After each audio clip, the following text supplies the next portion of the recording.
The 1970s was an era of bold automotive experimentation, but bold didn't always mean beautiful. In today's video, we're diving into 12 vehicles widely considered visual disasters, four-wheeled machines that make you ask, how did this ever get approved for production? From boxy electric cars that look like oversized toys to warped gullwing coupes and luxury sedans with fancy veneers but no soul, each of these cars has a story, stranger than fiction. And don't be fooled, some actually sold well or were meant to revolutionize the industry. But they all share one undeniable trait. They're ugly in unforgettable ways. Are you ready to face these misdirected masterpieces? 1974, Sebring City Car. If you've ever wondered why electric cars were once mocked as glorified golf carts, look no further than the Sebring City Car. Born during the 1970s oil crisis, this vehicle was a sincere attempt to offer an economical, eco-friendly solution, at least on paper. In practice, the city car resembled a plastic wheel chock on wheels with a whopping 2.5 horsepower, later upgraded to 6, a top speed of about 25 miles per hour, and a 0 to 25 acceleration time of over 6 seconds. Its range barely reached 25 miles, making it utterly impractical even for city commutes. But beyond the poor specs, what really stood out was its jaw-droppingly ridiculous design. With its short wedge shape, Lego brick body, and a grille that served more as decoration than function, it looked like a failed toy prototype. Later, a company called Commuter Vehicles bought the design, renamed it Commuter Car, and added an absurdly long front bumper that made it look like a bird's beak. No one really knows why. Maybe so drivers could die of embarrassment before any crash occurred. 1974, Brickland CV1. Malcolm Brickland, the man who inflicted both the Subaru 360 and the infamous Yugo on American drivers, decided to build his own ultimate safety car. And you know what? A plastic nightmare called the SV1 was born. On paper, it sounded promising, a futuristic sports car with a composite body, gullwing doors, and a mission of Safety Vehicle 1. But in reality, it became a disaster in both design and execution. Let's start with the looks. Massive bumpers like swollen hunchbacks, gun-slit windows, and those ultra-1970s turbine wheels that looked straight off a shag-carpeted Chevy van. Then came the build quality. Body panels warped before even being attached. Hidden headlights often preferred to remain hidden.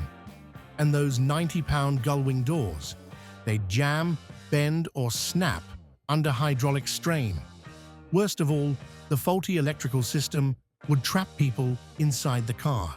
Ugly to look at, and worse to experience. Safe, only if you never got in. 1977, Datsun 200 SX. By the late 1970s, Datsun, soon to become Nissan, had built a strong reputation in the US, with small cars like the B210, the 510, and the iconic 240Z. Then they released the 200 SX, a rear-wheel drive sports coupe, which sounded promising until you actually looked at it. The front end resembled an electric shaver, with a thin, blocky grille and recessed headlights that gave it the appearance of a failed cosplay mask. The massive C-pillar killed rearward visibility. Luckily, few buyers existed to care. Performance didn't save the looks either. A weak 2.0-liter engine, sluggish acceleration, and thirsty fuel consumption. Too slow to be sporty, too thirsty to be efficient. Its most impressive stat? Rusting. The 200 SX didn't just offend the eyes, it vanished from the roads almost as fast as people's faith in it. 1975, AMC Pacer. The AMC Pacer was marketed as the first wide small car, a concept that sounded smart in theory. But in reality, it resembled a fishbowl on wheels, and the driver felt like a goldfish slowly being steamed alive inside. The Pacer's most infamous trait was its massive glass area: side glass, rear glass, front glass, all around. Intended to improve visibility, it instead created a greenhouse effect that turned the interior into an oven under sunlight. The overall styling didn't help. The rear looked like it was carved with a cake spatula, and the 1978 facelift added a vertical grille and bulging hood that made it look like it had a food allergy. Worse, the Pacer was heavy and drank gas like a truck, despite having only a 6-cylinder engine. AMC even offered a V8 option later on, just to move all that glass around. A design that was suffocating, outdated, and far too clunky to be called a city car. 1970 AMC Gremlin. If we had to describe the AMC Gremlin with a single analogy, it's this.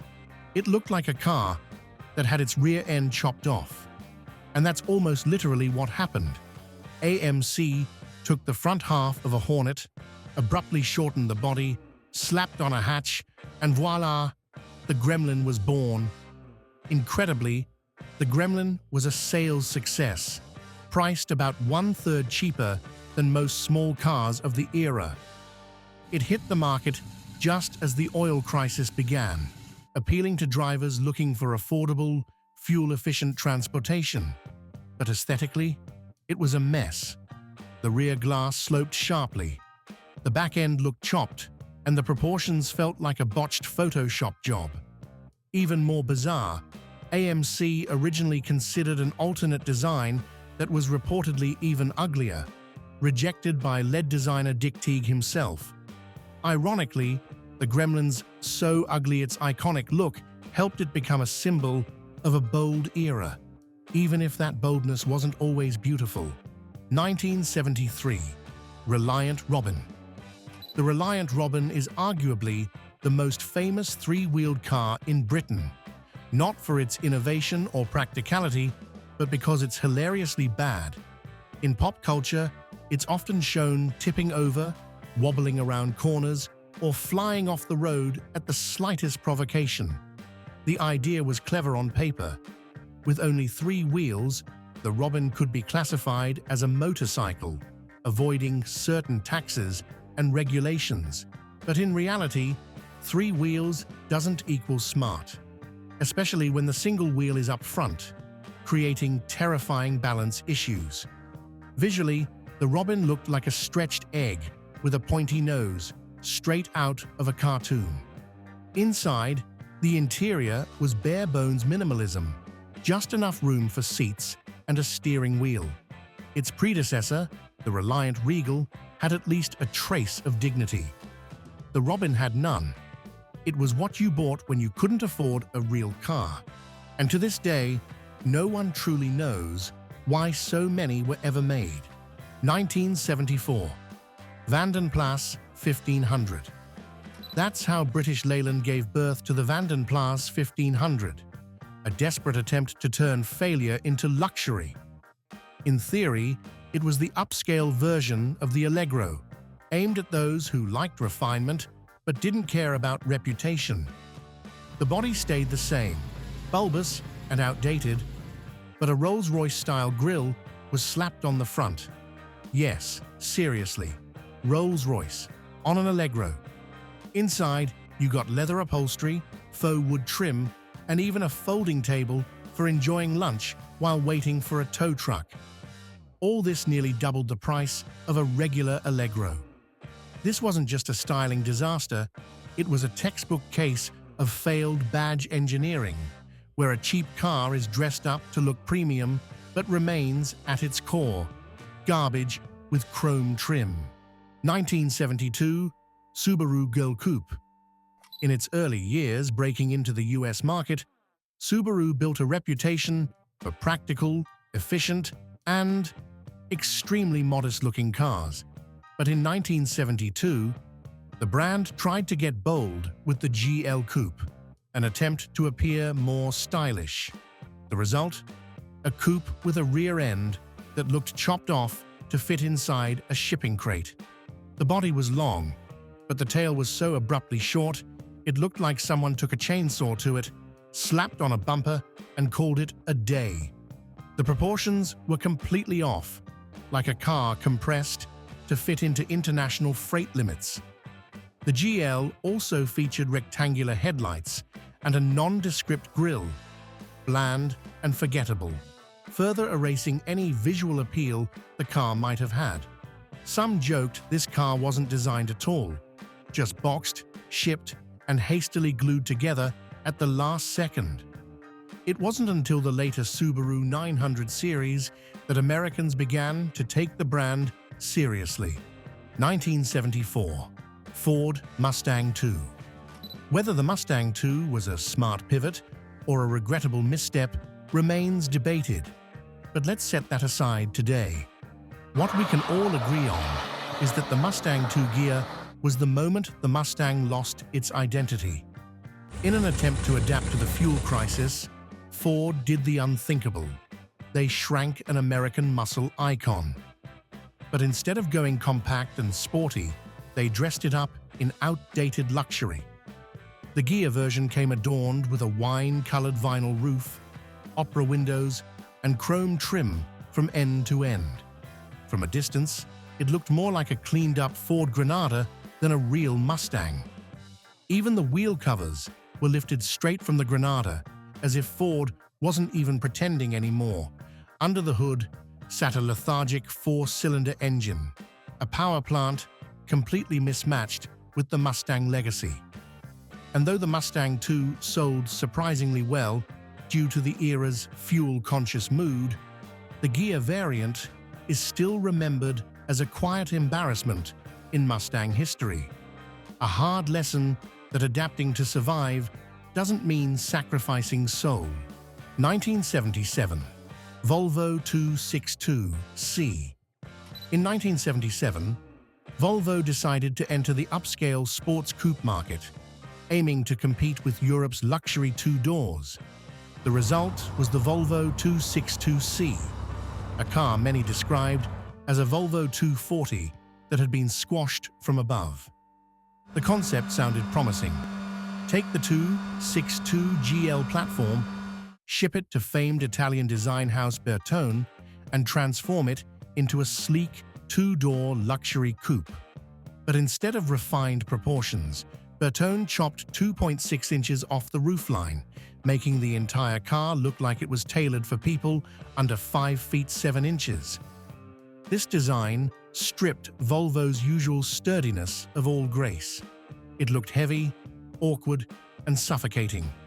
The roofline was so low that taller drivers had to tilt their heads just to fit inside.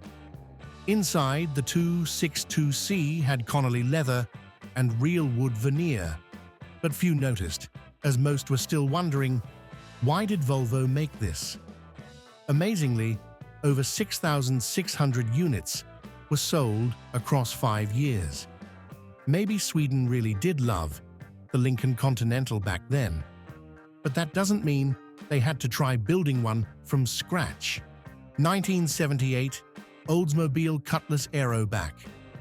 As the 1970s wound down, General Motors decided that Americans needed more European-inspired designs, and the Cutless Aeroback was the first fruit of that vision. The problem? No one could quite figure out what this car was trying to be. On paper, it was a two-door, European-style fastback, but in practice, it wasn't a hatchback and barely resembled a regular coupe. The sloped rear end stretched downward, but didn't open like a hatch, leaving buyers confused about its purpose. Overall, the car looked like a flattened wagon that was never fully finished. Customers were puzzled, and sales tanked almost immediately. GM had to rush out a traditional sedan version within a year. What's baffling is that GM kept the Aeroback coupe in production until 1981, as if refusing to admit it had failed. Despite wearing the proud Cutless name, one of GM's top badges at the time, the Aeroback left behind no real legacy, except as a case study in how not to go European with American cars. 1977 Lata Caballero. If you thought the Chevrolet Chevette was already one of the least appealing cars of the 1970s, meet its Frankenstein cousin, the Lata Caballero, a DIY masterpiece of questionable taste and ambitious proportions. The story begins with Donald E. Steinbach of Post Falls, Idaho, who decided to transform the humble Chevette into a Monte Carlo look-alike. He slapped on over 350 pounds of Bondo and fiberglass, creating an extended front end, a classic-style grille, and a body so bloated it looked like it was wearing an inflatable coat. Amazingly, he sold these for nearly twice the price of a regular Chevette.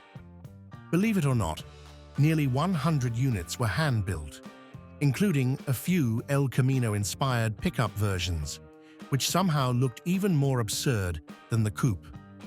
Steinbach named the car after his wife, possibly grounds for divorce, and even misspelled the Spanish word caballero, meaning gentleman.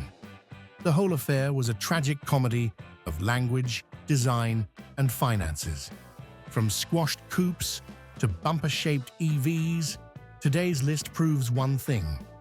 The 1970s was an era of bold experimentation, even when the results were hard to look at. Some of these cars sold surprisingly well, while others vanished into oblivion. But all of them show that bold design doesn't always equal success. So what do you think? Which car was the ugliest of them all? Or is there another disaster we should have included? Drop your thoughts in the comments. Hit like if you enjoyed the ride, and don't forget to subscribe for more dives into the darker corners of automotive history.